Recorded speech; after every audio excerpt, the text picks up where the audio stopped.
Yeah, Do man. this. I should get headphones. Yeah, Do man. this. I should get headphones. Yeah, Do man. this. Hey, good evening, everybody, and welcome to the Wannabes podcast. I am your host, Luke Walters, joined by my Yeah, man. wonderful co-host, Anthony Sturdivant, and joining us for the first time, holy shit, my very good buddy, Evil Dead fan Hi. extraordinaire, the one and only Brian Kilby. Give him a hand. Give him a... Yeah. I think there might be another one. If you Google it, there might be two of me.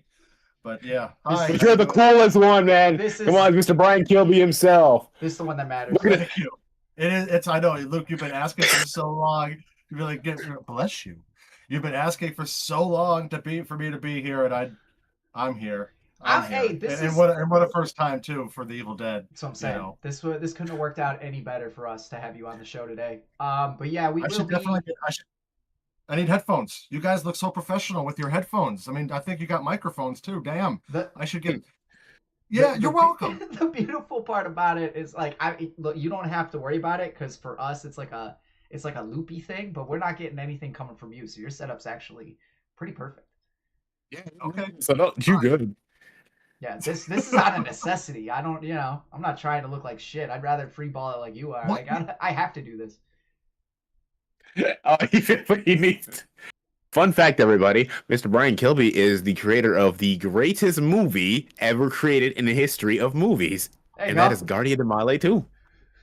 Guardia de Male 2. That's right. That's right. And we have an idea for a third movie. Yes. Hey, can I be in this one?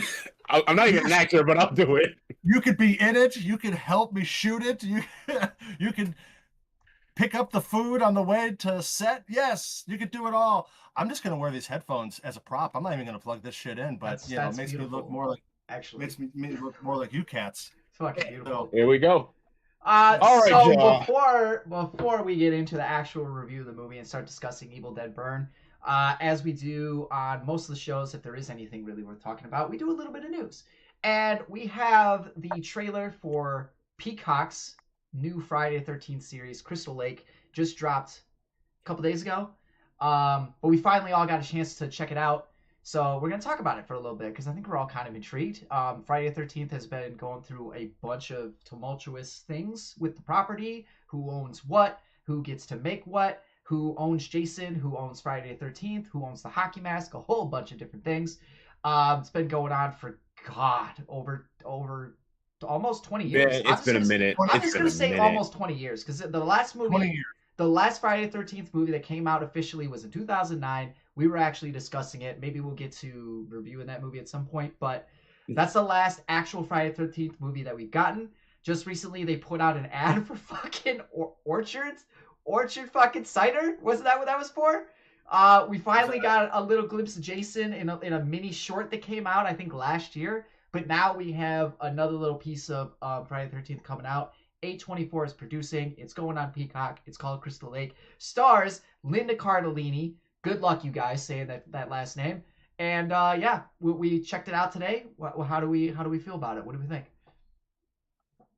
Intriguing, I suppose. It seems to be a retelling of the very first Friday the 13th film with maybe a bit more details, actually. I hope so. I mean, I'm a Friday the 13th fan, so with me, I also just love to watch stuff. But I don't like a lot of television shows that have been the horror movies that were turned TV shows. I don't like Bates Motel. Well, we won't get into all that other stuff. But this trailer, seriously, kind of just I'm intrigued too. I'm interested, but it didn't look like anything special. It looks good. I like Peacock. Peacock does some good stuff, but. And say her last name again, Cardellini, right? Cardellini, yep. Cardellini. I'm a fan. We got it. Yeah. I'm a fan of hers. Yeah. I've been a fan of hers. Not just, I mean, she is cute, but she's been in, I mean, we all know her as Velma. Do we have any fans here of Grandma's Boy? Anybody seen Grandma's Boy? I have not. No, Anthony? You have Nope. not seen Grandma's? Well, you got to see Grandma's Boy. I'll change that.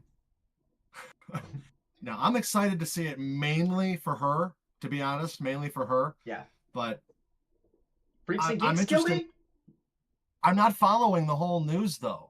Like, what's this Jason universe? Like, why is this Jason universe coming out with new action figures with like a black mask? What is that? I mean, I think that's if you're because I haven't actually seen that, but that might be a reference to the what's his name, Salvini mask or something like that, which was yeah, a Tom skin Savini. in the I know it best from a skin from the Friday 13th game that was popping off for a minute until they pretty much had to like shut that down. Everything, Okay. everything that you said is correct, but there is also a Jason verse that they are working on. This is a fact, and the start of it, I believe, officially is that fucking short that I was talking about. That's just an ad for the fucking cider. Like I'm not even kidding. Okay.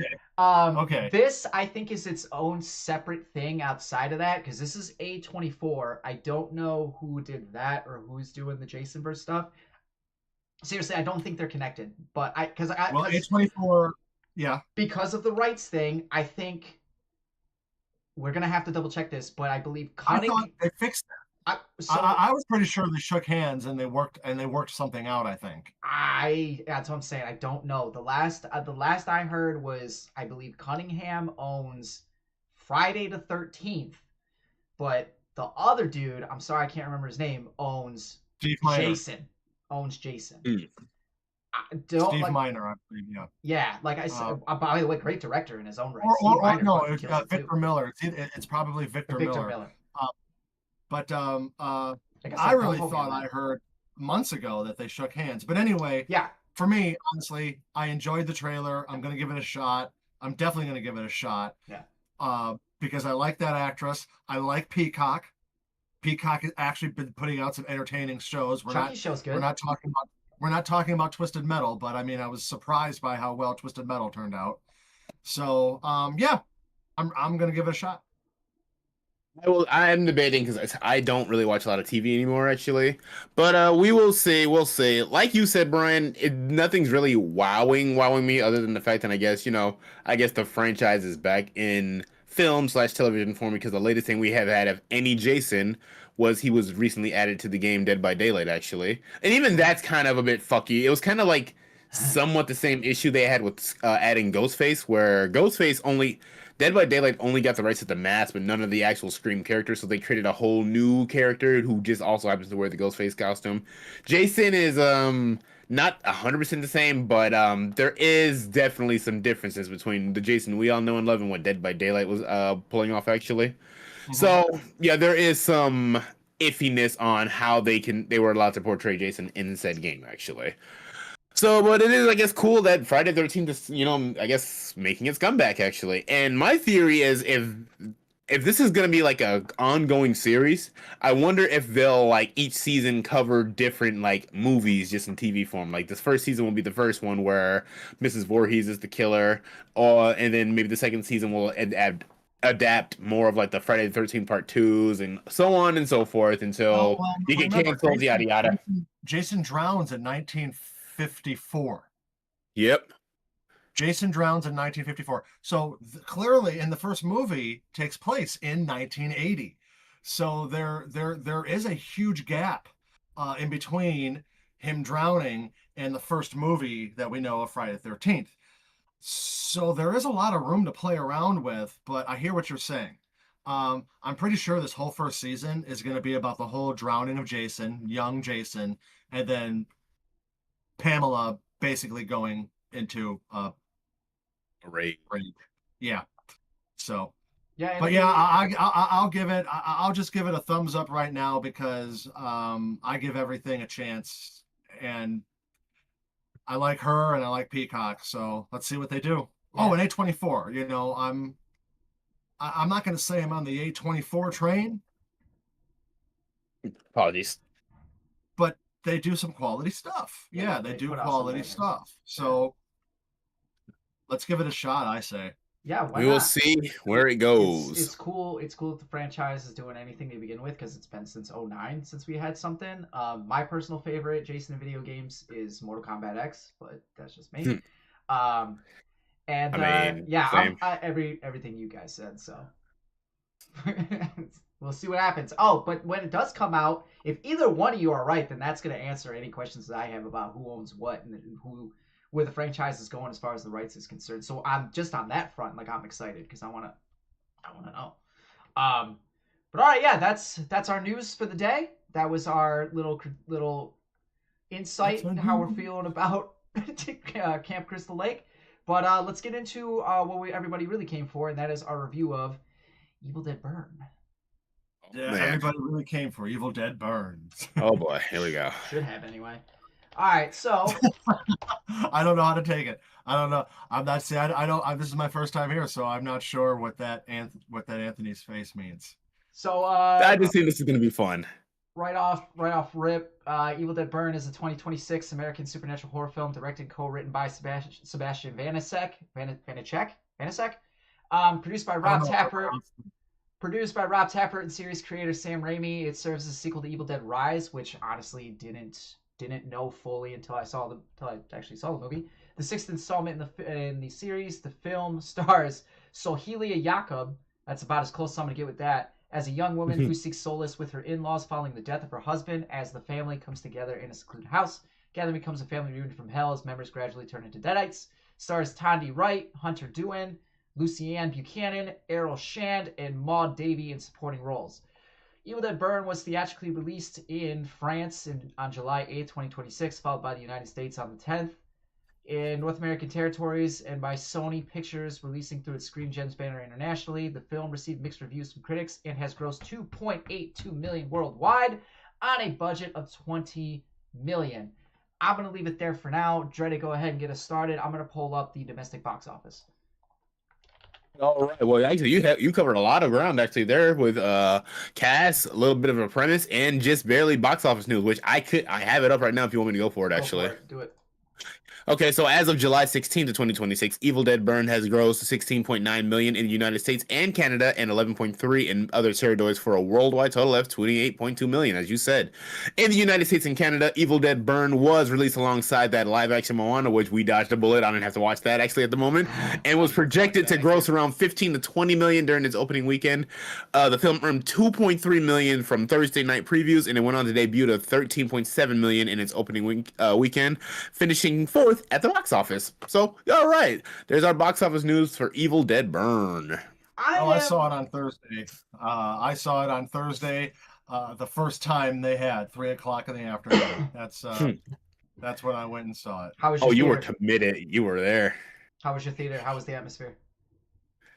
I'll tell you what. I looked over at my brother and I said, you know what? For this movie, this type of movie, we should have came at a later crowd, because we only at 3:00 there were only maybe another 7 or 8 people in the theater, and to be honest, they all stayed. Nobody got up and left, which is a good thing. And like about 10 feet over to my right, there was a very young couple. I mean, they couldn't have been 20 or something. It was just nice to see, somebody 20 years younger than me staying throughout an Evil Dead movie. So, but I looked up the Imagine website, and at 7:00, the theater only had 4 seats left. Okay, that's good. Okay. So I would have rather have gone to that, because this would have been one of those movies to hear and be a part of the audience. Mm-hmm. We opted to be more of the private viewing, but we should have gone later, man. Yeah. So who liked it? Who didn't like it? I like this movie. Although I will say, I'll start with this off right now. One thing that did bug me, and it was very present in the first 15, I'd say, and sort of the rest, but it calmed down at a point. The editing was quite sporadic in a lot of spots, actually, and it got on my nerves. Particularly in that intro section, actually, at the lake. The editing with how quick things cut, quick things were shown was like, whoa, slow down. Let me take in the scenery. Let me take in what's happening, please. Like, goddamn. I thought it was gonna be a part of the whole movie, but that's a trait now. We have MTV to thank for that, but which MTV was awesome back in the day. But anyway, no, I hear you. Yeah, like the editing for movies, man, is always crazy. And the other thing too is movies are over color corrected. They're just ever since Gladiator came out, which was a gorgeous movie, beautiful movie. It deserved every award it got. Every movie after that now like goes over the top with color correction. And I believe this movie might have done the same thing, actually, a little bit too. But Sebastian, he definitely had a vision for this movie. He made a good mark, I think, in the Evil Dead franchise. His mark. I liked it. Yeah, I had problems with it, but nothing to the point with that said, well, I'm not gonna talk trash about it, but well, I'm surprised that I'm this sure came in fourth. Like the thing that bugs me about it is Moana being number one, I guess is fine, but like, did people just hate watch that? Because everything that I thought Probably. I was gonna hate about it, like I keep reading and seeing. I shouldn't say hate, but that I wasn't gonna like about it is like what I'm hearing are the problems that are the problems with the movie. So I'm surprised how many people still have turned out to see that film, knowing what the issues it's are. getting So Moana is getting reviews just a shade better than Snow White. yeah, Yeah, I've heard. and that bugs me. Trust me. That rush in the beginning was just people going to be like whatever it was rock fans or Moana fans. It was just an initial rush that quickly died out, man. Like that, I'm hearing nothing but awful things. And I like The Rock, yo. I think The Rock is a fun, entertaining guy to watch his movies, but not so much there. Yeah, from what I'm hearing, and that bugs me because I think this movie deserves a little bit more respect in that front. Obviously, we just read it's turned a profit. It's probably going to keep turning a profit. It will be labeled as a success, but I wouldn't necessarily call this the weakest in the franchise, which is hard to pick because I think they're all good. I have yet to see a bad Evil Dead, this included. But where was I going with this? But yeah, the box office did surprise me. I would have expected it coming off of Rise to have made a little bit more, to not be fourth at the box office and not get stomped out by fucking Moana as much as it is. But I digress. well, anything going against Disney, man, is going to be Exactly. I suppose I did not They have had balls. They had balls going against a rock movie and a Disney movie. That's they had true. balls. That's true. I will give credit where credit is due. And I did appreciate the opening because it took a second to realize that the opening scene with the first Deadite that we see is still the same one from Rise. I was unaware of the connection until I started seeing shit. And I was like, oh, okay, this is what we're doing, which I fucking love. But the opening Deadite scene, as far as like a Carnage standpoint, I was completely on board. I'm with both of you because I don't like, I guess I shouldn't say I don't like, but I'm kind of over the gray. And this one went way gray with its color, with the color grading. Not the biggest fan. I do enjoy some color in my Evil Dead. Maybe I'll probably put Rise above this for that reason. Likewise. But that's just the color portion of it. Everything else I was very much on board with. The opening scene was a nice little opening to give me an idea of what's going to happen here, leading into the introduction of all the main characters. I would have liked it, speaking about, particularly with this franchise and some of the fucked up shit that they do, I would have liked it if they would have hammered it home that the husband was a piece of shit. Like, it's implied as the movie goes on, but that opening scene, maybe it was just, like, bad acting, but I was not a fan of that dude's acting at all. I'm glad that he was relegated to the role that he had, because I was like, my man, brother and I agree. We really didn't. Yeah. Nah, I could not get behind that dude at all. When that whole thing was going down in that club, actually, I was thinking to myself, "Oh God, please, for the love of God, get to the Deadites." But I haven't seen this. I've been seeing this on trend online. Actually, just that slam cut from that Deadite intro to the nightclub scene was quite the shot, actually. So internet's really turning out for that whole thing. Yeah. That my brother, like, we didn't care about any of the nightclub stuff too, but like I gotta say they did a good job. Okay, we had that opening Deadite, but from Rise, but they did a good job doing some pretty cool tension before we even really get to the main Deadite stuff. You know, the family shit at the funeral and stuff. Yeah, Yeah. you know, every Evil Dead movie. Think about this. Every Evil Dead movie has a love story. Is about love in some way. The original one definitely is a love story. They're up there, they're couples, they, you know, everything like that. Evil Dead 2, another couple. about friends. And then of course we get to the Making, 2013, and Rise, and it's all about family, right? Yes. And man, this movie really did kind of hit home a little bit. I'm glad I liked it, but with the whole grandma thing, with dementia and stuff, I just spent the last year pretty much doing some shit for my mom, and it's very, very similar stuff to that. So my brother would look over at me and be like, "It's kind of close, isn't it?" And I was like, "Yeah, yeah. The guy's a It's failed real. writer." Well, the one character is even a failed writer, and my brother looked over at me. He's like, "Wow, that hurts," because my brother hasn't made his writing work. So the movie definitely, and that's what Sebastian wanted. Sebastian said that he wanted an Evil Dead movie that actually related. He wanted the audience to relate to the characters more. Which, by the way, I'm not making this up because my subscription came in just this morning, so I was able to read Oh yeah. most of this article. And I'll tell you what, I think the audience, if they relate to the people in this movie, they're sad. Yeah. Like, shit, Yeah. you came prepared. I like it. So Oh, I do. Okay, cool. Stay. I want to hang there for a minute because I do like how the what is it, five main characters act as that family dynamic before shit goes down, and then and no, more so before shit goes down, because when shit starts to go down, and I want to get into it more in a minute, like it becomes a little too silly. You know what I mean? I'll elaborate more on that in a second. But really, when before stuff goes down, I really enjoyed. It's Tandy Wright who plays the mom Susan. It's Errol Shand who plays the dad Edgar. Lucy Buchanan plays the girlfriend. Hunter Dewin plays Joseph, who you just mentioned, and then we got Sohelia. All of them together are great. Um, and yeah, Errol will get your heart racing in this movie. I think Never trust him in real life ever, probably.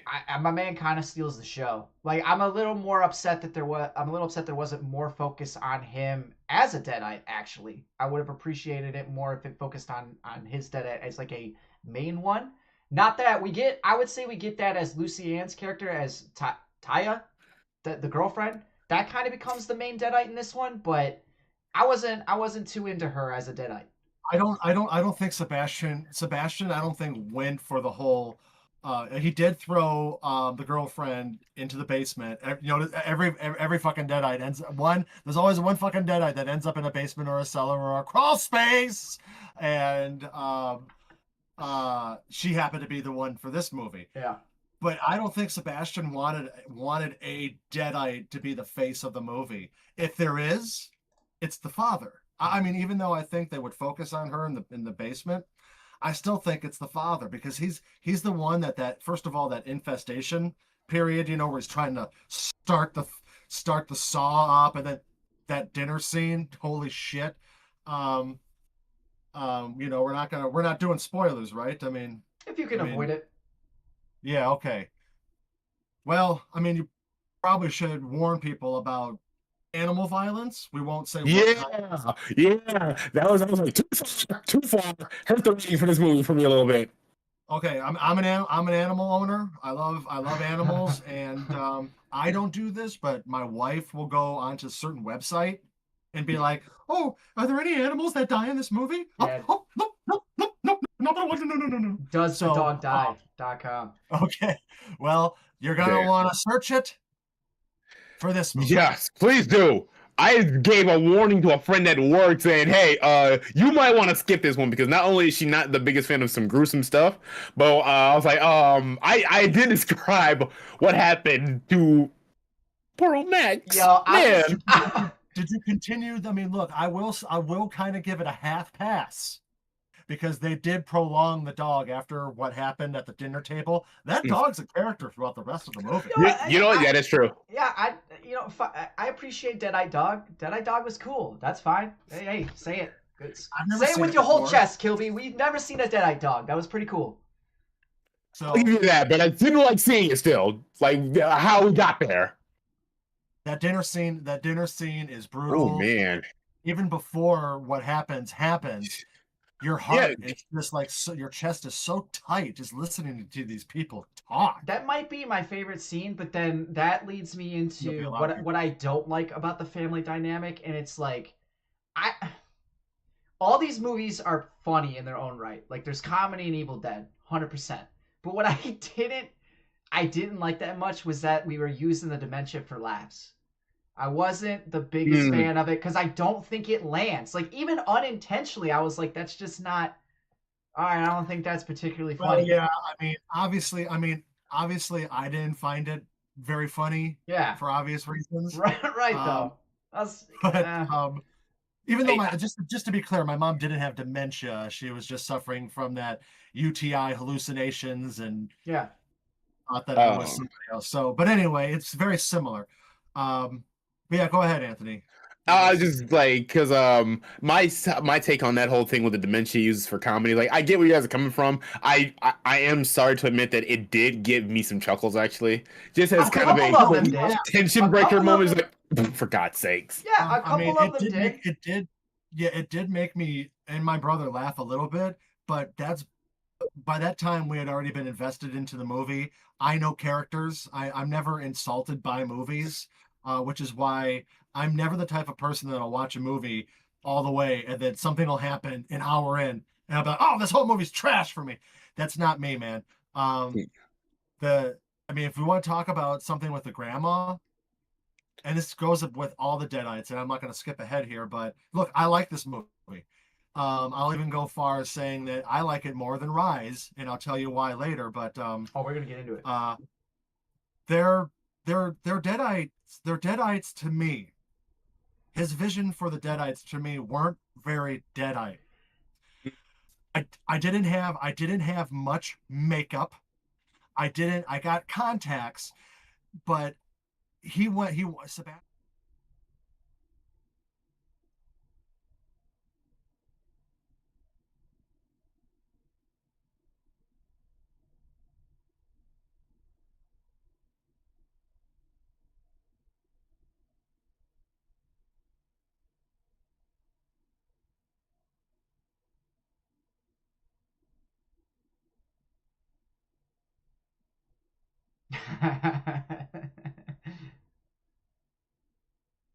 Yeah, that's and crazy she did because that's and she did the much makeup for much this. better.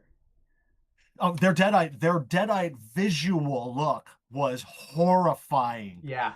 Um, but for this movie, it wasn't. Now, when I knew the grandma was going to turn, I said to my brother, when that sheet comes down, God, she's got to be scary. She's got to be she's got to be the most terrifying Deadite in the movie. And I'm just going to say it.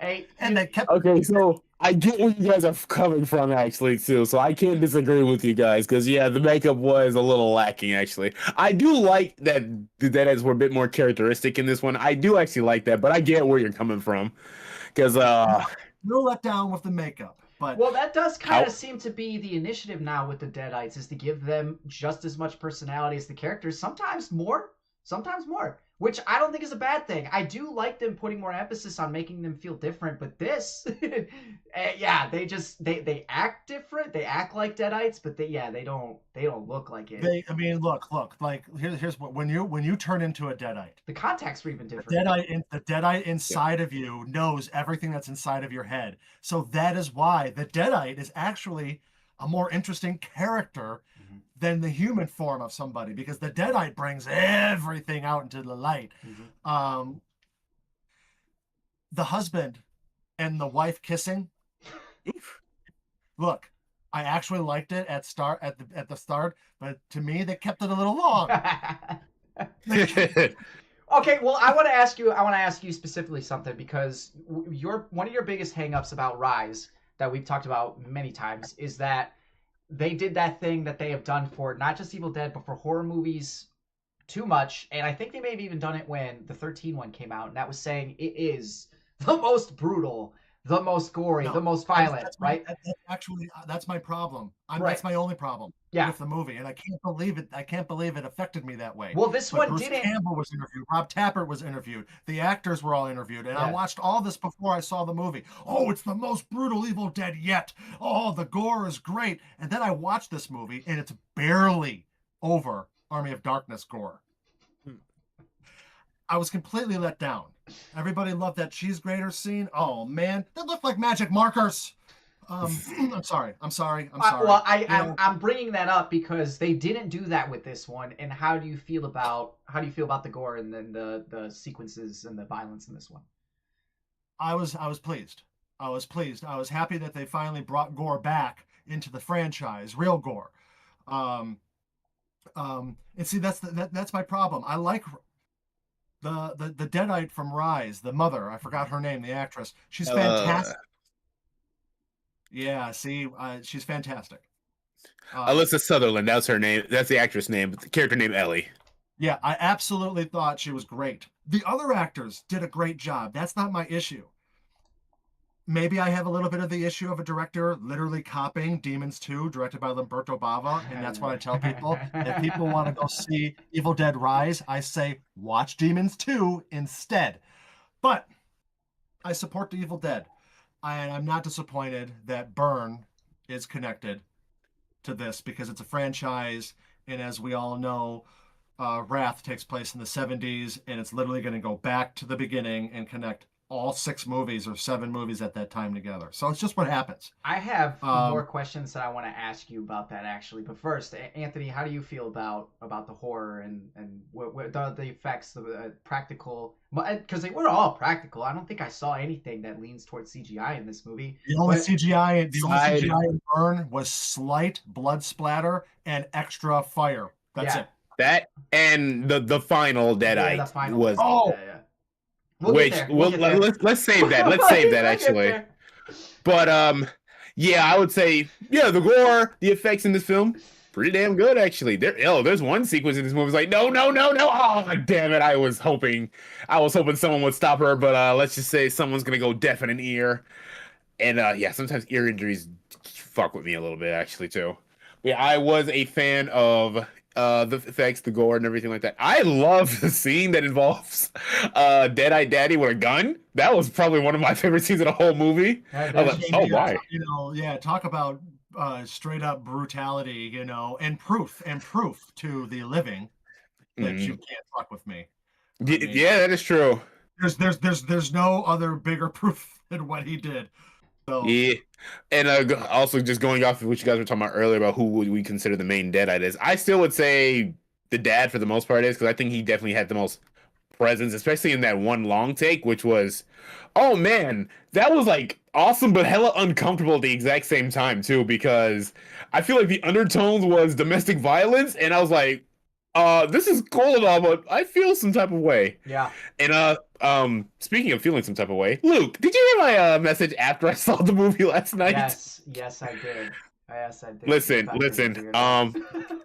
Yes, you know what? I full on admit it. Weirdo time. Was that from the after credits scene, or was that from the other one? The scene involving the dishwasher. Yeah. Okay. Yeah. Where Miss Deadeye girlfriend got a little frisky. Yeah, I almost lost you there. Ooh, there's a butt. That's what he's into. he was feeling Deadite butt. I actually wanted to, with that particular scene, I wanted to enjoy more, and I think I would have if it wasn't in the fucking trailer. Because that shit was kind of fucked up. Like, that would suck. The whole setup, the mom putting the dishes in there, my man tripping and falling under it. I was like, that's pretty messed up, but I've already seen that 8 times. You know what's funny? What's funny is actually because I barely saw the trailer. I saw the trailer only once, so I didn't remember shit. Thank God. That's what I do too. I only I never watch trailers. I try to never watch a trailer, but I did see this trailer. Yeah. And when I saw that, for a second I was like, what the fuck are you doing? But then I remembered this is an Evil Dead movie. In an Evil Dead movie, it's not just the Deadites. It's not just the Deadites that it takes a lot to kill. The humans go through torture in these Evil Dead movies. So I said to myself, he's not dead. He's fine. He's going to get up. Now, I'm just going to say, Luke, you said something about the movie kind of being unintentionally humorous at times, which I think it's hard for most movies not to be unintentionally funny. But here is this character in the trailer who slips, right? What happens? 5 minutes later, he's talking like nothing happened. Yeah. I'm not spoiling it. It's in the No, damn yeah, trailer. and then he goes through the fucking other shit that he goes through. It's like, Jesus Christ, dude. So you're tortured. Yeah. Humans are tortured in Well, Evil Dead movies, man. all right, Yeah. so a couple things. That's actually my favorite thing about the Deadites is they do fuck with you. Like they could just kill you, but they genuinely go out of their way to fuck with you mentally and physically. They're trying to fuck They you are up.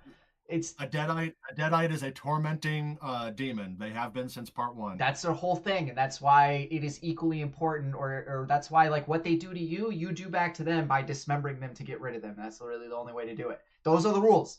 Love it. So my favorite scenes are the gun scene and the dinner scene. Probably maybe unintentionally the funniest scene is when the female Deadite is talking to Grandma and she goes, "Where's your leg?" and then gets smacked in the face with a prosthetic. It's like that's awesome. I really enjoyed the practical effects too. I did like the sequences. The one where our main character is crawling on the ground and all the shit's happening behind her. I saw that trailer too, and I was always like, "What the hell is going on?" And now actually seeing it with full context, I'm a fan. I did enjoy that. Yep. What As a matter I of fact, that's probably my actual favorite scene, if I'm being real. The other thing that I really appreciate about this one too is it taking the time to show me my main characters not being stupid, and it's probably because it's connected or it is a sequel to Rise, why they don't have to be dumb and say the words from the book to bring the Deadites out. I appreciated that because I went through and watched all the movies before I went and saw this. And every single movie, there's someone, usually it's Ash, but there's someone doing something stupid for some dumb reason they read from the book, even though it says explicitly, and they're told explicitly, don't do this. But they do it in the dumbest fucking fashion. So it was nice to even see a character go, all right, I'm going to say that, actually, no, fuck this, I'm not doing this. Beautiful. Yeah, that was no, awesome. I want to at least give some defense to Rise, actually, because the kid did at least try to turn off the damn record when those words started being fuck spoken. it. He's probably the dumbest one. He might actually be the dumbest one. He tried. He at least tried, like, nah, hell no. Wait, I can't turn it off. I at least want to defend him. Eric, in 2013, pisses me off most of anybody, actually. So No, because, in 2013, yes, he is the one that knew what he was doing. He did it all purposely, yes, and sat there, yes. But those people, those human beings, I think they went through the most torturous hell out of any Evil Dead movie. In 13? Yeah. Oh no, and I think those humans went through the most torture. Out of all of them that probably deserve the tagline of most like fucked up, most brutal, it's still 2013 for me, especially after having watched it all. It's still 2013. 2013 and part 1 from 1982. Yes. Are 81 are literally two of the most goriest and violent movies that I've ever seen released as an R. Yeah. I have no idea how 2013 got a pass with an R rating. I have no idea. You ever watch a Terrifier movie? Yeah. That's actually that's something I would love to have that to talk about that a little bit more because I have thoughts on that. But that is 100% a different show. But yeah, that's not to take anything away from this one.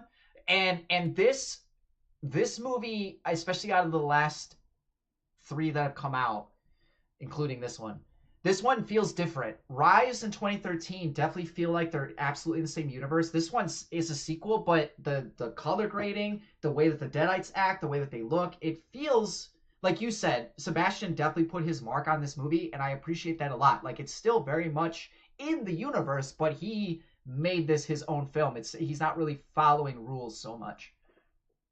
He made a movie called Infested about spiders attacking an apartment building or something like that. Sam Raimi and Rob Tapert saw it and immediately set up a meeting with him. Apparently, they were so impressed with his previous movie, where's he from? France? Yeah. They were so impressed with his work that they gave him free reign. They said, write whatever script you want, but keep it in the Evil Dead universe. And Rob Tapper was on set every day. Sam was only involved in pre-production and post-production, and Rob apparently was on set every day.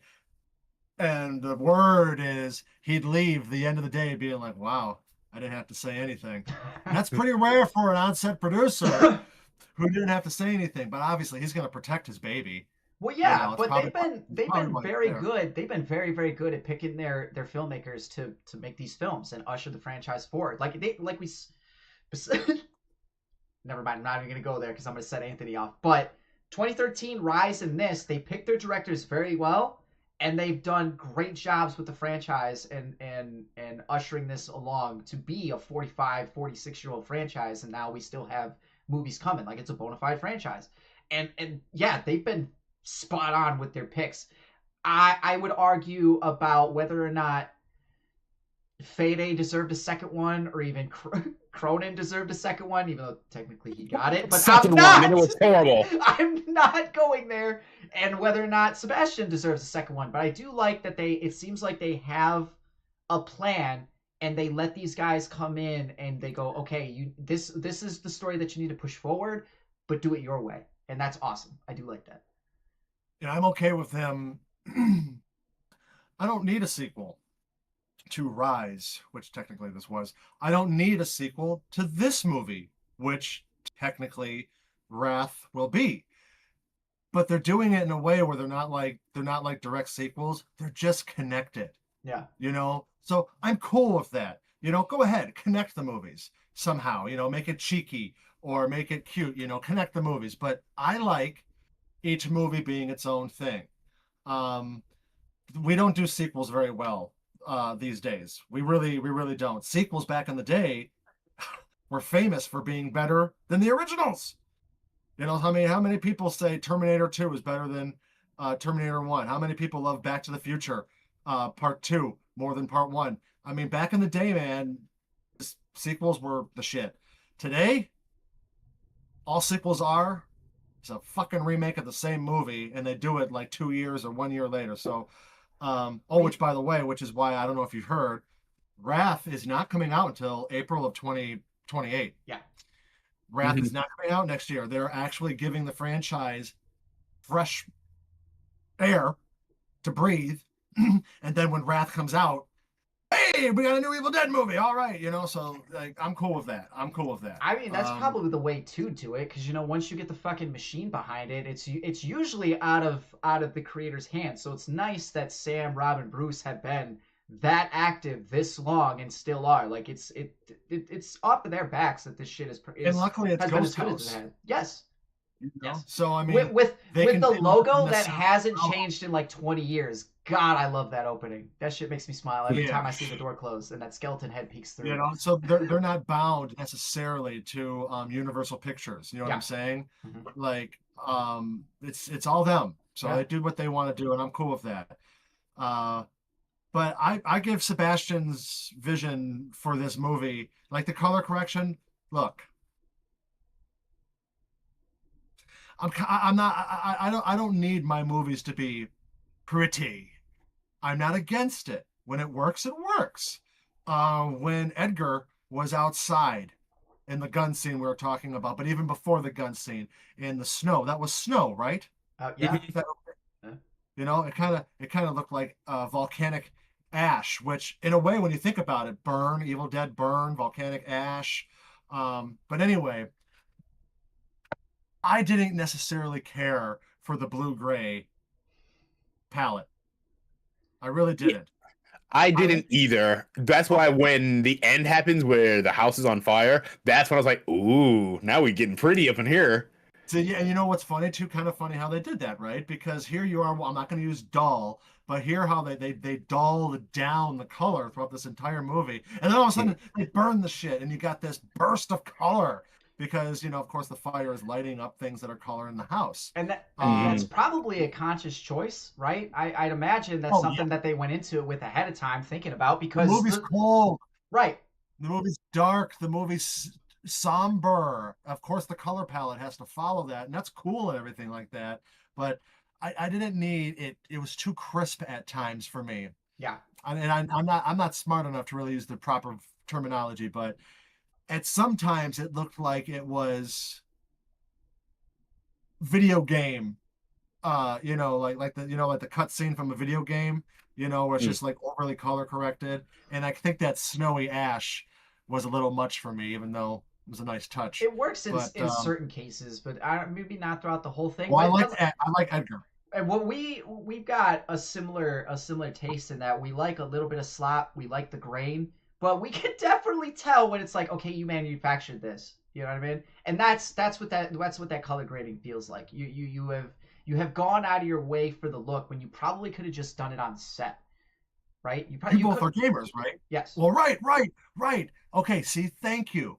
Now we just got done shooting the bulk of a movie ourselves, Mhm. and what did our crew do? What they were very passionate about lighting the scene as perfect as they can, so that color correction would be minimal, Yes. or Yes. simple. Yeah. Sometimes when I see it, it just looks like they just threw this blue palette over the lens or something like that, and it's just not enough for me. But Well, look, I like the movie. yeah. And I think part of the thing that it probably comes with the territory for something like this, but I imagine Sebastian after the day is over, he's probably dropping that shit on the timeline and already starting to do stuff. You know what I mean? At the end of the day, Yeah. so that's what that feels like to me. Is this was done on the fly and it was a conscious decision, maybe to save time, maybe to be like, hey, you know what? That's good. I fix it here. We can let that slide because we can fix it here, which is probably what everybody does now, honestly. On his behalf, on his behalf I too. don't hate I'm it. not crapping on the dullness of the color, because Right. honestly, what would you do? What would you do? Would you make it vibrant? Would you make it cheek? Well, You Rise was can't, vibrant. to a point. Yeah, we're not talking about Rise, but I think Rise also didn't use their location, the apartment building, correctly. Yeah. Um, but this movie definitely just kept their colors down on purpose, Yeah. and that's fine. That's fine, because they certainly made you feel tight-chested, and kind of, you were right there with them. If you enjoyed this movie in a way that I enjoyed it, you were tight-chested with those characters throughout the majority of this movie. I be getting tight. You know what I mean? Like, just I realize. Oh, maybe I should like loosen up on my hand here a little bit. I'm kind of gripping this seat a little too tight here. Hold on. All right, I noticed. Do you know that Sebastian is the one that actually did the book? The director, he Wow. when you see the book, he drew. He's the one that did all the writing by hand. He drew and did all the writing in the Book of the Dead. Okay, so I want to get to one more point, and then I really, if you don't have anything else, Anthony, then I want to get into more of the overarching thing that might be going on here. So what I absolutely did not like, the husband deadite. That was not it. Oh, I did not like how he looked. I already was not feeling this dude when he was a character. Like I was not on board. That the ending, that part is a little bit of a drop off for me. all right. Now, I knew that was going to happen. He looked like Vecna from both Stranger Things and Dungeons and Dragons. Timu. Oh Timu God, Vecna. motherfucker! I had so many comparisons. What else? He looked. I made so many comparisons to other things that I can't remember what I compared him to. Well, and to your guys' yeah. point, and then I'm gonna shut up. To your guys' point, because of the color and how it was, when that house goes on fire, it looks amazing. And then homie walks out, and I'm like, okay, like, all right, I guess I knew this was coming, but like, did that damn. ruin the movie for you? No, it did not ruin. It did not ruin the movie for me. But we're considering the high highs that we had. It's like, damn, that it does bring it down. It does not make me not dislike the movie, but it does bring it down. I looked over to my brother and I said, "Hey, get ready. This Deadite's going to be half CGI." And my brother's like, "Oh, he might be all CGI." And I said, "No way." I said, "They're not going to do that. They're not going to do that." Now, to their credit, they did shoot it pretty well. Well, there's definitely a dude there. Mm-hmm. And adding the fire blur, in between the frame, between the camera and the character, that helped. I am not sticking up for it. I'm just saying that It wasn't as bad as what it could have been.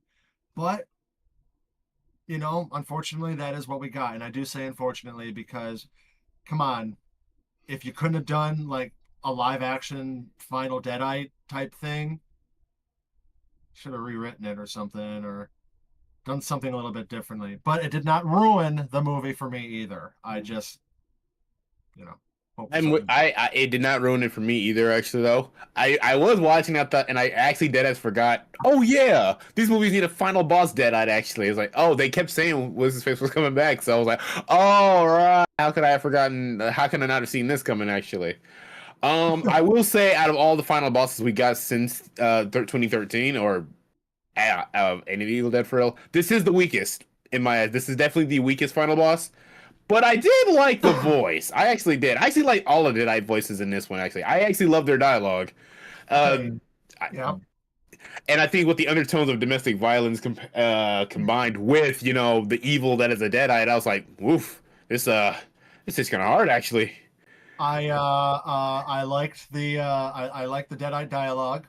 I like the writing for the dialogue for the Deadites in this movie, Burn. I did not like their Exorcist style voice. Mm. I didn't care for their transitioning, their layered. It just it sounded too Exorcist to me, and again, it wasn't Deadite-ish to me. It's fair. Funny. It's funny, as much as I stick up for this movie and I say I like it, and I do like it. I absolutely will tell everybody to see it. But they dropped the ball on actual Deadites for me, bro. Yeah, they just got some problems for you, actually. I guess that doesn't bother me because I'm a fan of like voices like that in horror, actually. Like another film that we reviewed earlier in the year was They Will Kill You, and the voice of the devil coming out of that pig's head was like one thing that I actually like. Those kind of voices when it comes to evil characters are like, yeah, that's a plus for me, actually. So I get where you're coming from. I really do, actually. I'm just a fan of it, actually. Now, what I mentioned that I didn't necessarily like the editing at first, but it calmed down as the movie went on. Here's what I really didn't like in this movie. Joseph, the character Joseph, man, I did not like him. I did not like him. You fucking coward. You fucking coward. I was pissed at him. Were you mad in the car scene where he just gave oh yes. Oh yeah, that pissed me the fuck. Luke, do you remember how mad I got at the end of Long Legs? Just shoot your mama. Just stop this. Shoot your mama. He might have been a Deadite, but shoot your daddy. Save your woman. God damn. He was brutalized. Oh my God. See that? This is why I think the domestic violence undertones really hit hard, actually, too. And there are some reasons why that I'm not going to get into on stream, actually, too. But like, oh man, I was just like, I hate to be the guy who says couldn't be me, but couldn't be me. Like, no. He paid for it, man. He paid for it, right? Yes. So as at one point I was thinking, oh, this is like uncomfortable. Then I was like, oh wait, I hate this guy. His ass. His ass. For God's sakes. So man, I hated Joseph for that shit. I hated him so much. And then pull up the bread slice, and I'm like, I literally said, boy, that down. You ain't gonna do shit. Guy with a who slips and falls like, I told you. Yeah. And then we got the sexiest scene of all of Evil Dead movies.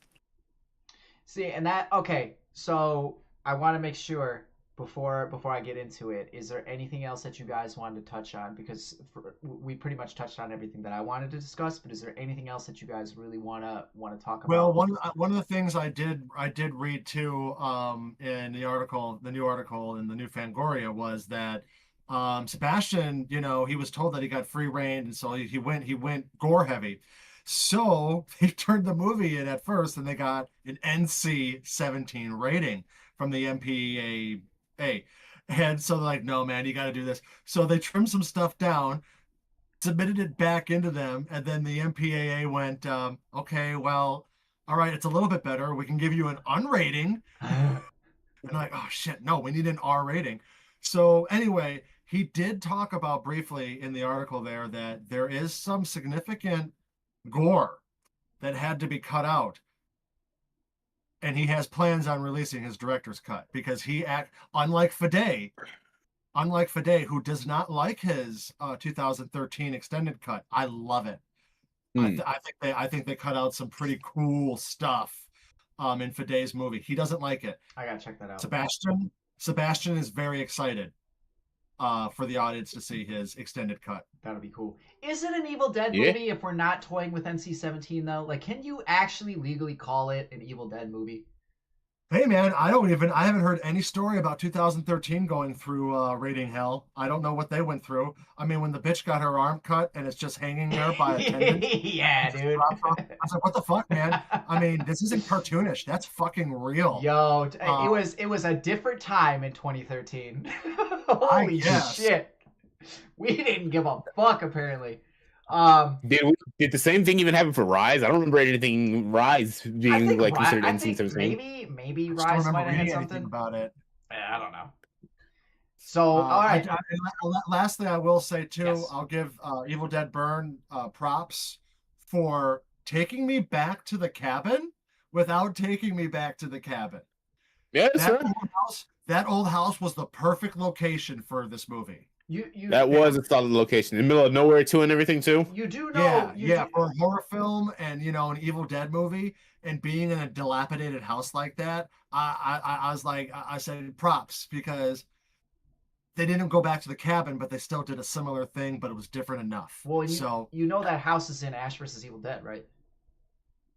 Oh, I did read something about that. Yeah. That's a Ruby. Yeah. You guys are bigger Evil Dead people than I am, so I wouldn't have known that. Oh, I mean, yeah, I know. I forgot all about it until Luke just said it, but yeah, I did read something. Ash vs. Evil Dead. First of all, you should absolutely watch it. Okay, so now I wanna get into where this might be going otherwise, because as far as the lore is concerned, I have a very serious question.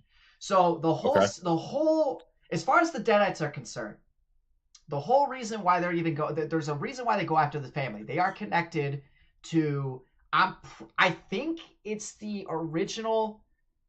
doctor from the original, the archaeologist, or like a partner of that archaeologist. But anyway, this family. They didn't say Nobi. They didn't say Professor Nobi. I forgot the name they used, but it might have been a partner of his. Professor Raymond Nobi is the original voice on the recorder that we all know and love from the first 4 movies, I think. And they have that recorder in this movie. I don't know if it's that recorder, but it's the same model of recorder in this. It's that model recorder, yeah. So that was a cute touch. Yeah. So I didn't pay attention. Did you see a Delta 88 in the movie? No, I did not. You didn't see a Delta? I guarantee you, there's a Delta 88 somewhere in that movie. Maybe in the construction scene. I'll have to take a closer look. I did like I did like seeing the old dagger that doesn't do anything. That was cute. Okay. Look, I keep saying cute. That was a good touch.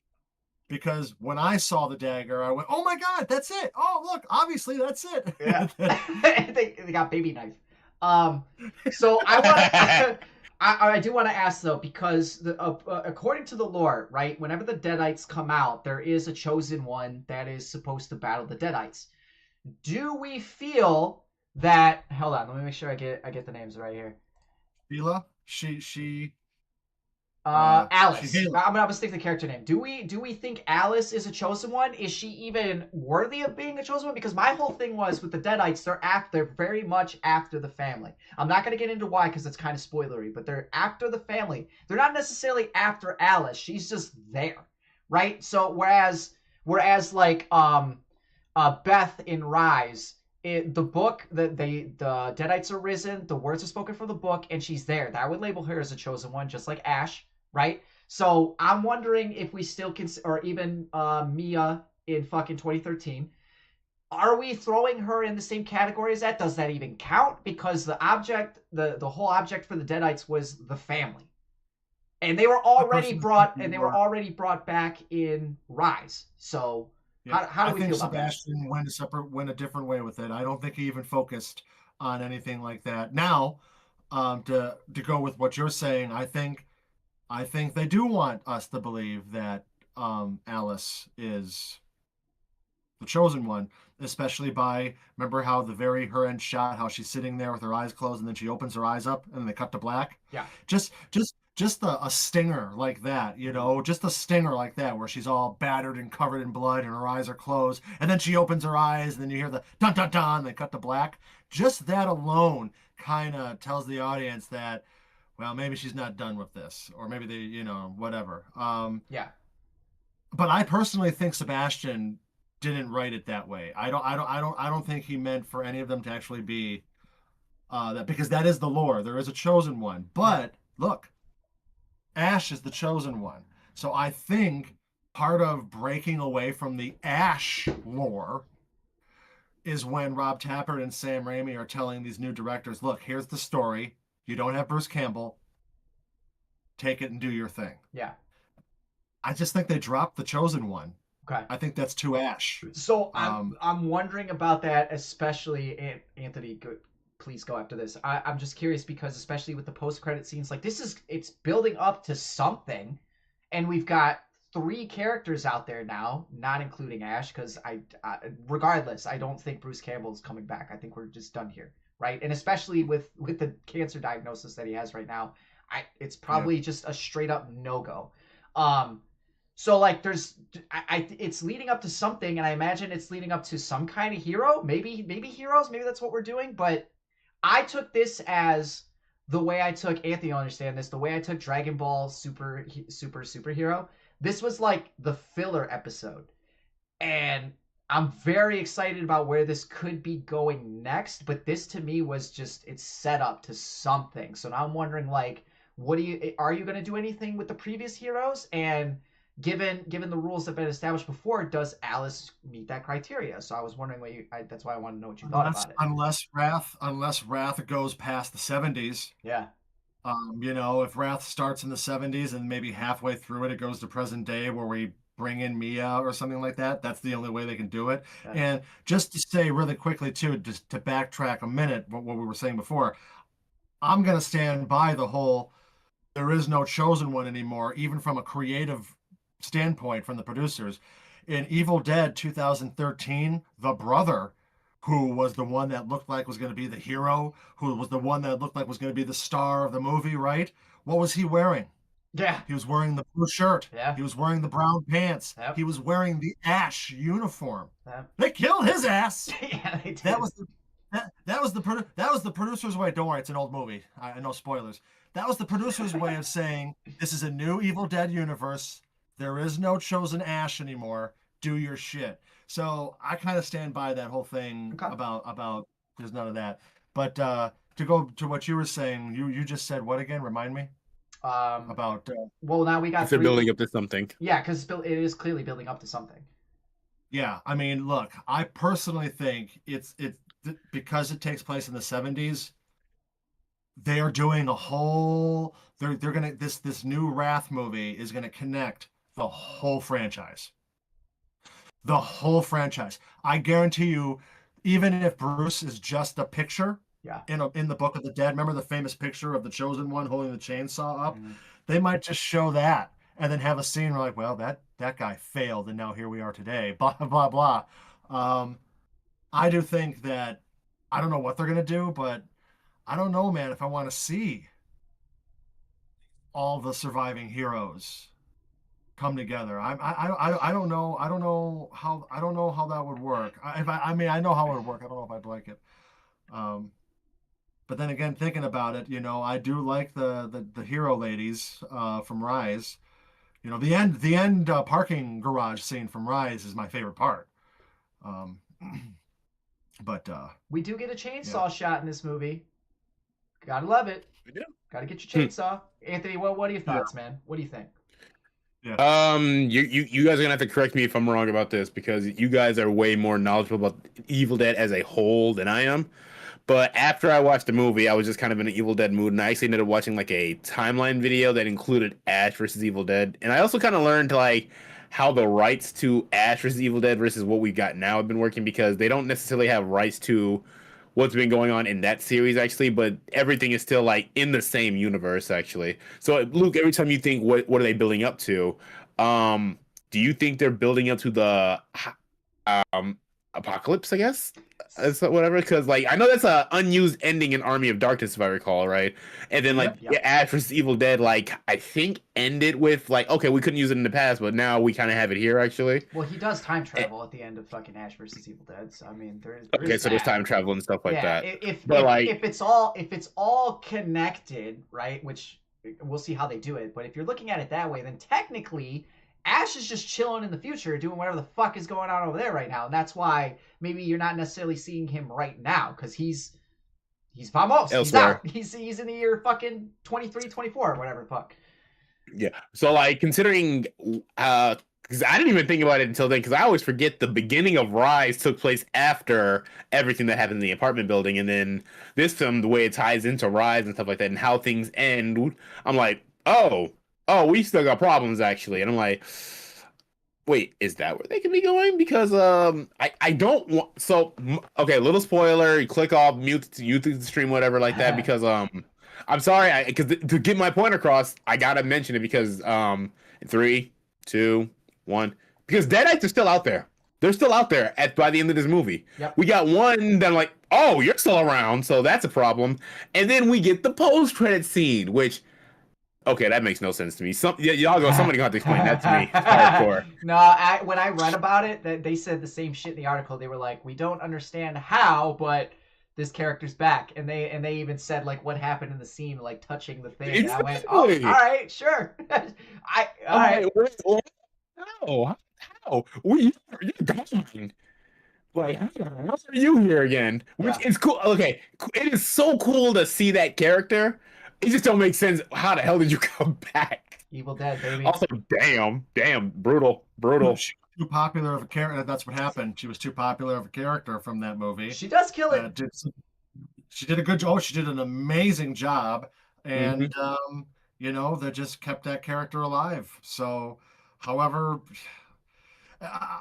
I'm over post credit scenes. I'm over credit scenes. Like there was a time when they were awesome and cool and cute, and then Marvel came around and just did everything, and at least they had a purpose. Yes. But now it just seems like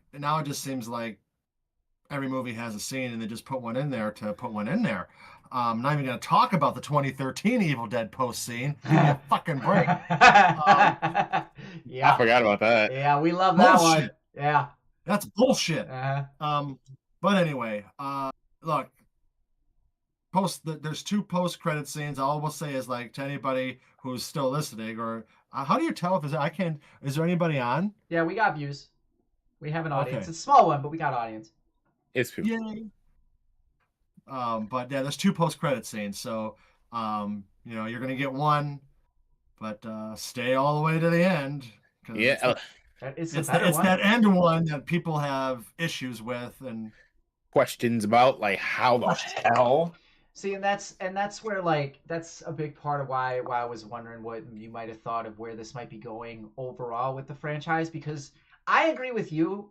I agree with you, Kilby. I don't know that I would necessarily like a team up, but could you think of anything else that would be more cheesy Evil Dead than actually having those 3 cracking one-liners killing Deadites? Like, I mean, I did recently just watch Army of Darkness 2, and going from Evil Dead 1 to 2 to Army of Darkness, it's like the camp is just all over. I love it. Don't get me wrong. It's definitely not a bad thing. It would be 3 badass women. Yes.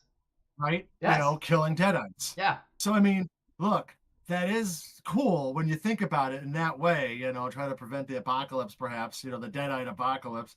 But I just see too many mistakes and messes, it being too messy. Yeah. For it to work right.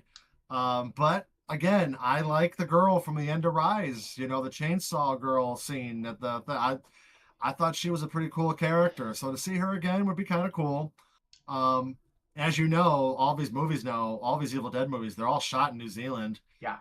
So yeah, and they're all New Zealand actors. So and French actors, but well, okay. I want to say I don't know. I don't know. All I know is I believe Wrath is going to somehow tie the whole franchise together, and then after Wrath, we're going to have a whole new Evil Dead universe. Oh.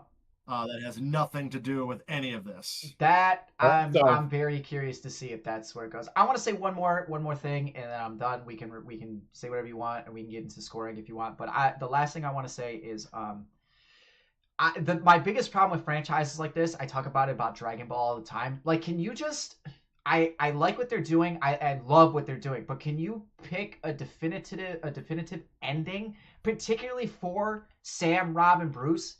Because especially with what's happening with Bruce right now, like you don't even know how much longer he might even be with us, and it would really suck to have this universe go on without him. And just not having Ash on screen, there is something that is missing from the franchise every time he's not in any of these, right? Like just the post credit scene for 2013, it's just him saying "groovy." We lost our fucking minds, right? We got a whole season, a whole show out of that, but even that doesn't really have a definitive ending. And it's just like just for them, let them ride off into the sunset on something, and that's what I want these long running franchises to do when they have original people still around.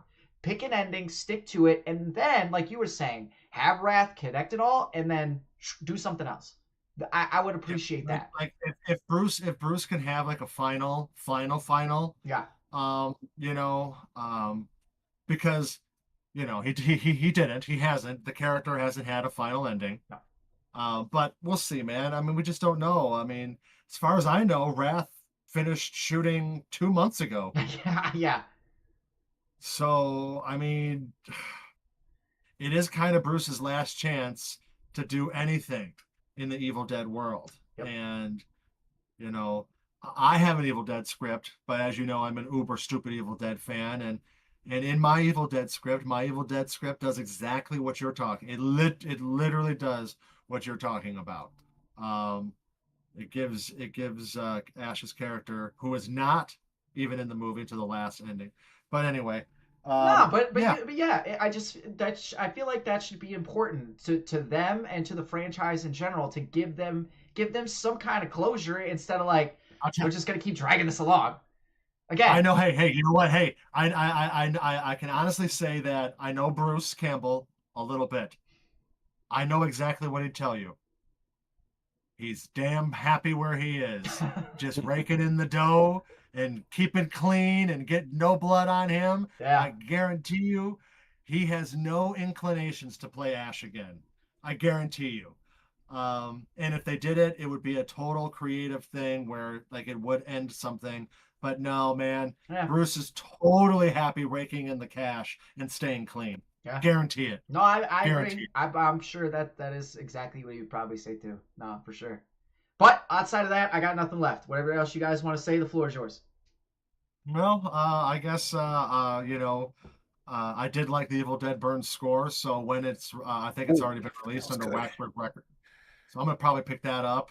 I'm looking forward to the extended cut, but I think this is gonna be a horror film that stays in the theater for a little bit longer than your average horror film. I hope so. I don't think it'll be Obsession long in the theaters, but I think it's gonna make some money, some more money. So. No, I guess I really don't have. The next time I'm going to watch the movie, I'm going to look for the Delta 88, which, by the way, to people who don't know, that is Sam Raimi's car. Sam Raimi's car is not only in every Evil Dead movie ever made, even Army of Darkness, that's right. It's in every Sam Raimi movie ever made. It's even a wagon in the Western movie. Hmm. So I got to find the Delta 88 in this movie. And any rumors if Bruce was a voice on the recorder? Because No, I don't think so this time. I think he was just that photograph. Yeah, I He was think a photograph in this one. He was a voice in the last movie, though. yeah, I think this yeah, is he was genuinely one of the priests. I think this is genuinely the first Evil Dead where he's just not in it at all. Besides that picture, he's not in it. I believe. Okay. He- Yeah. No, I think so. I think he's just the picture. All right. And All right. anything Yeah, else you no, got, Anthony? I like this movie. I do. I think I'm still probably more of a fan of Rise because I really liked Rise more than I thought I did. But this one's really good too. This movie's very mean too. Like Deadites have always been mean, but I think it's just the undertones of domestic violence that really just made me go, yikes! Just absolute yikes. Actually, I do wish it could have came out about some of the issues that what's her face and what's his face were having before Mama turned into a deadite. But you can't get everything, I suppose. So yeah, that's all I'm gonna end it with. I think it's time to score this motherfucker. Yeah. So who wants to go first? I'll do it. I'll go first because I want the two Evil Dead more enthusiasts to go like that be last actually. Okay, perfect. Yeah, I'm giving this an 8. I enjoyed this movie. Yeah, I mean, I've said my praise. I've said what I didn't like, and the one character who I'm happy got his ass whooped because he had it coming, actually. And this movie made me understand that, sometimes Deadites can be kind of sexy, so there's that. But yeah, I like this movie a lot. Brian, as you mentioned, I forgot to even mention the score. The score in this movie is actually pretty damn awesome, actually. Color grading issues aside, but when it does get a little colorful, I definitely caught my eye, I'll say. But yeah, this was a solid entry in the Evil Dead franchise. I enjoy this one. Yeah, I will give it a 7. And it's just off the backs of I'm not the biggest fan of the ending, and a lot of the jokes that were grandma centric, which weren't all that funny to me. But outside of that, enjoyed the effects. Everybody acts it's really well acted. Everybody does a great job. Sebastian, like you said, Kilby definitely puts his mark on it. Not a fan of the color grading. That doesn't change anything because when it comes to those moments where there is color, they do pop and they do look really good. And I have just a bunch of questions just as far as the lore is concerned, and I love the questions that I have, and I'm excited to see where this is going. I'm on board. So yeah, I'm giving this a 7. Well, I give it a 7 as well, but as you know, my 7 and your 7, I mean, there's different strengths. Yeah. Like I it's just 8s and 9s and 10s. Those are hard for me to give out. Yeah. But I give it a 7, meaning that I like it a lot. And really quickly too, I'll say, original Evil Dead is a 10, Evil Dead 2 is a 9, Army of Darkness is an 8, 2013 is an 8. This one gets a 7 for me. Rise. Yeah, what about Rise? Yeah. Well, Rise is going to get probably a 6. Ooh. Yeah, it's going to be a little below. It's going to be a little bit below Burn for me. I just feel betrayed. Nice. I see. Bruce Campbell I love that man, and he sat there in front of that camera and said that it's the most brutal Evil Dead movie made. A flat out lied. I mean, how can you say that and just flat out lie like that? I'm sorry. Anyway, this movie gets a 7 for me. I enjoyed the effects. They brought back actual bloody gore. The score was great. Yes, we've mentioned the color correction, a little over the top for me. The Deadites makeup could have been a little bit better for me. The voice could have been a little bit better, but it wasn't bad. It just wasn't Deadite-ish for me. So I think everybody should see the movie and then just know that they're seeing a different take on the Evil Dead. And 100%, Anthony, about just the mean nature of this movie, which hence the dinner scene. Everything that happens in that scene is mean. Just aside from, poor Max, we didn't even really talk about just how much shit they're giving Alice about, you didn't give a speech. Where's the ring? Yada, yada. I was like, oh, God, it's rough. It's so rough. And it just keeps getting worse and worse. We could have dipped more into that. Clearly, they were never on board for the marriage to begin with. Absolutely not. They were never on board for her to be married. Yeah. No, I mean, there's a lot of stuff we could talk about that, but no, yeah. I mean, yeah, she was afraid. She was afraid to tell the parents that their son was a bastard. Yeah. Yeah. So it was I was like that's what it was. That's why just that angle of the film was just super hard hitting actually as well. Which is also kind of why I think maybe these Deadites worked a lot for me as well too. So I think undertones helped the movie for me a lot. Yeah, so also 7 and 8, 7, 8, out of 10, right? Yeah. Now we know what Brian's least favorite Evil Dead is. Luke, what's your least favorite Evil Dead? The Mummy. Fuck you! You beat me to my joke. Oh. I have not seen Evil Dead Rot. It's called Evil Dead Rot. It's not The Mummy. I did everything. That's what I said when I said earlier. I'm not going to bring it up because it's going to set you off. I made sure to stay away from talking about The Mummy, but damn it, yeah, Cronin's even come out and said It's Yes. yeah, like us, and that there is a bad Evil Dead movie. No, that's I look. Evil Dead fan. That's bullshit. Yes. That guy's a jerk for saying that, and fuck him. Yeah. I'm Brian, sorry. Yeah. you have no idea how funny this was to us because I literally walked out and I told Lou, like, bro, did I watched an Evil Dead movie? This wasn't even a mummy movie. Yeah, Brian, seriously, not. It is not even a good Evil Dead movie Yes, either.